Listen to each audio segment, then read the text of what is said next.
Investiment fl-infrastruttura. Iżda mhux biss. Sports Malta tirnexxiela tattira wkoll eluf ta' persuni fosthom ħafna tfal għal programmi sportivi tagħha bilan li fis-soċjetà Maltija tiddakkar iktar kultura ta' attività fiżika. Xi ħaġa li qed tkun suċċess kif l-aħħar xhur telgħu għal eluf dawk li ħadu sehem f'xi waħda mill-attivitajiet sportivi ta' On the Move. Bil-kap eżekuttiv ta' Sports Malta, Mark Kutajjar, jinnota kif iż-żiediet huma sinifikanti.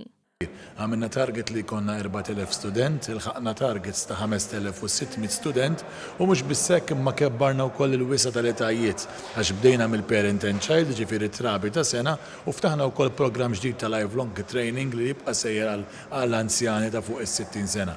U dan biex inkomplu nagħtu wkoll idea li s-soċjetà kollha għandha bżonn l-isport. Fost l-sport li wieħed jista' jipprattika hemm il-volleyball, il-basketball, il-ġinnastika, l-awm u l-atletika. U għalkemm ħafna jibdew biex jieħdu pjaċir, il-gwida hija waħda professjonali biex it-talent ma jintilifx.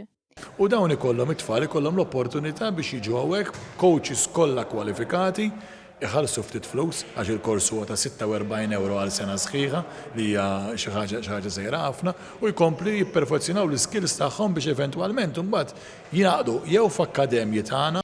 Iżda Sports Malta hija impenjata wkoll b'xogħol ieħor bħal konferenzi li matulhom l-assoċjazzjonijiet u esperti differenti jaqsmu flimkien l-erf dwar is-suġġett. Nek ħajkonna żewġ konferenzi kbar.